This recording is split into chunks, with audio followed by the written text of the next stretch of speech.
좌병준 목사님과 함께하는 매일 성경 큐티. 교우 여러분 안녕하십니까? 9월 24일 토요일입니다. 사무엘하 4장 1절에서 12절을 묵상하겠습니다.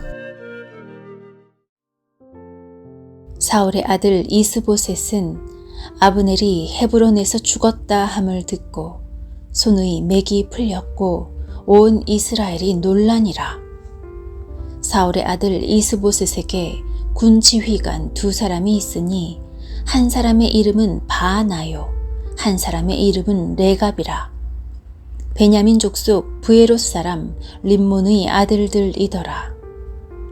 브에롯도 베냐민 지파에 속하였으니 일찍이 브에롯 사람들이 깃다임으로 도망하여 오늘까지 거기에 우거함이더라.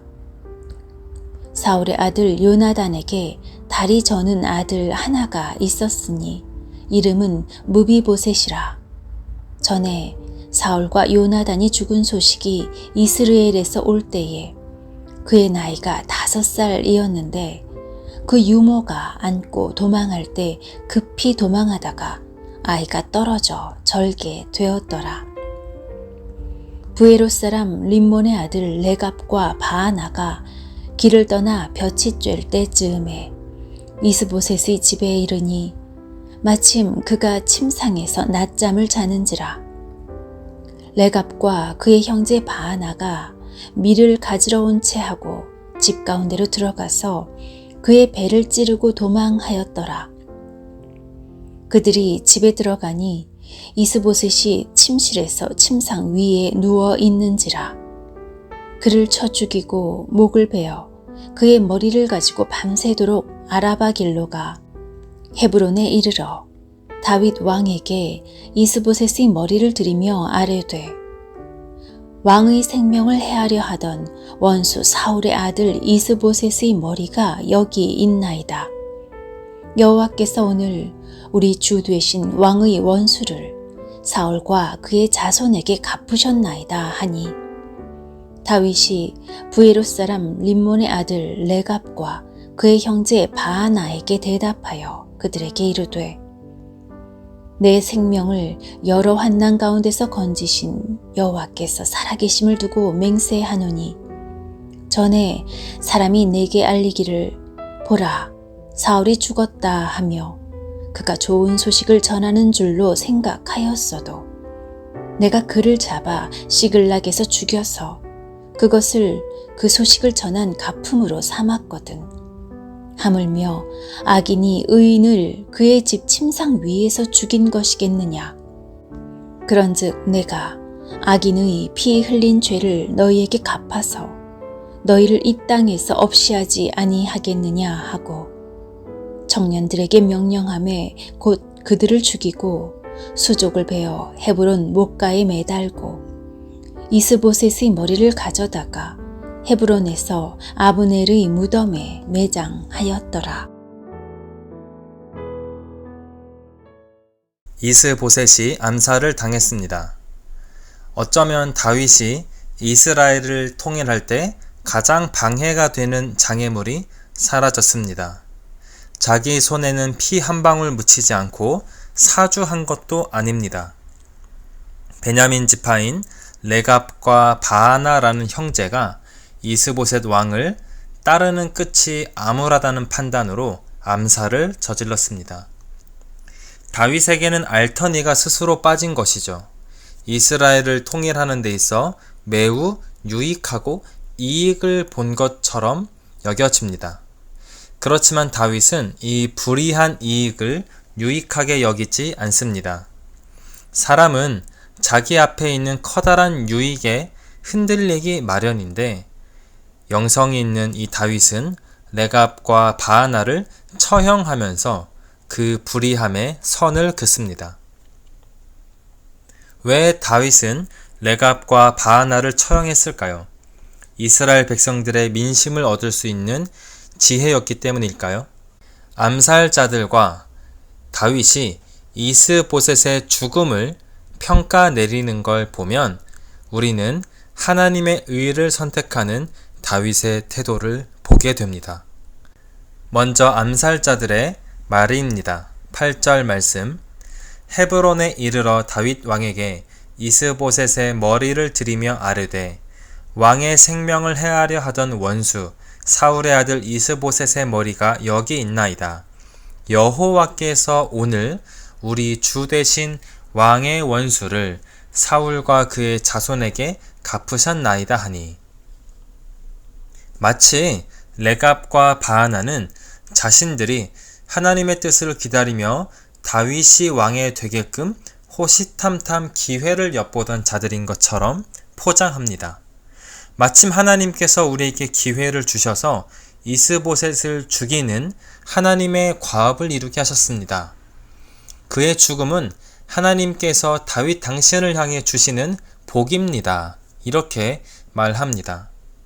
그런데 다윗은 이스보셋의 죽음을 다르게 정의합니다. 11절 말씀. 하물며 악인이 의인을 그의 집 침상 위에서 죽인 것이겠느냐. 의인이라고 합니다. 그런즉 내가 악인의 피 흘린 죄를 너희에게 갚아서 너희를 이 땅에서 없이 하지 아니하겠느냐. 악한 자들인 너희가 의인인 이스보셋을 죽인 것이다.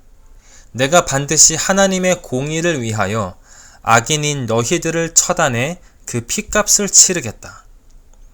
다윗은 자기 자신에게 유익이 되는 유모가 아니라 하나님의 말씀을 기준으로 이스보셋의 죽음을 바라봤습니다. 민수기 35장 31절 33절 말씀을 보면 이 살인에 대한 말씀이 있습니다. 고의로 살인죄를 범한 살인자는 생명의 속전을 받지 말고 반드시 죽일 것이며 너희는 너희가 거주하는 땅을 더럽히지 말라. 피는 땅을 더럽히나니 피 흘림을 받은 땅은 그 피를 흘리게 한 자의 피가 아니면 속함을 받을 수 없느니라. 아멘. 이 피 흘림, 이 고의로 살인을 저지르는 것, 이것을 다윗은 하나님의 입장에서, 말씀의 입장에서 이스보셋의 죽음을 바라본 것입니다. 반면에 레갑과 바하나는 유익이 있느냐 없느냐가 정의로움의 기준이었습니다. 하나님의 말씀과 하나님과는 상관이 없고 유분리가 중요했습니다. 눈앞에 이익이 된다면 그것은 옳은 것이고 정의로운 것이다 라고 본 것이죠. 바라기는 우리 모두 하나님을 믿는 믿음의 여정 가운데 하나님의 말씀이 정의와 공의의 기준이 되기를 바랍니다. 다윗은 말씀의 옳은 길을 택하였고 하나님께 사랑받고 지금까지도 사람에게 존경받는 믿음의 인물이 되었습니다.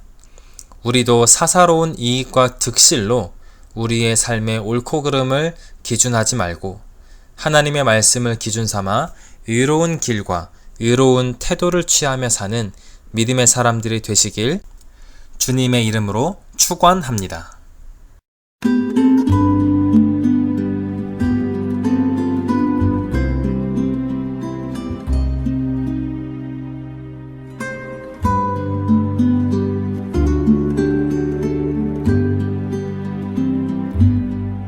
내 영혼의 그 깊은 데서 맑은 가락이 울려나네.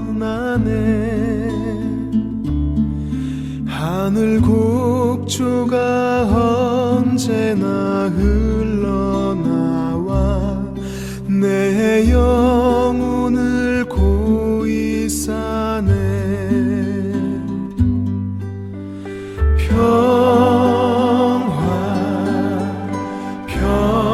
평화로다 하늘 위에서 내려오네. 그 사랑의 물결이 영원토록 내 영혼을 덮으소서. 내 맘속에 솟아난 이 평화는 깊은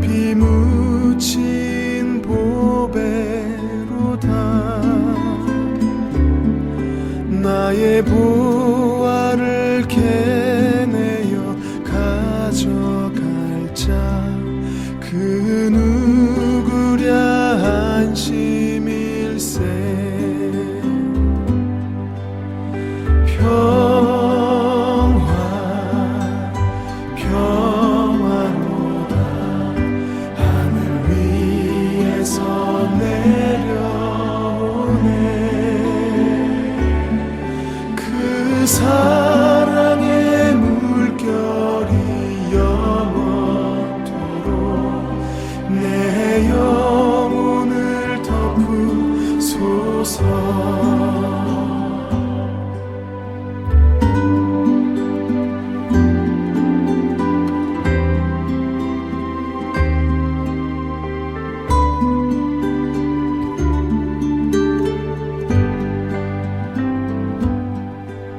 이 땅 위에 험한 길 가는 동안 참된 평화가 어디 있나. 우리 모두 다 예수를 친구 삼아 참 평화를 누리겠네.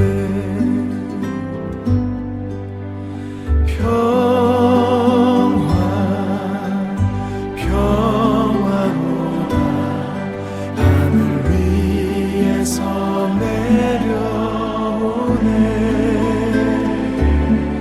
그 사랑의 물결이 영원토록 내 영혼을 덮으소서.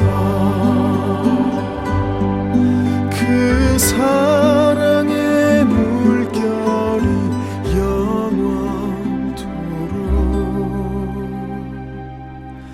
내 영혼을 덮으소서.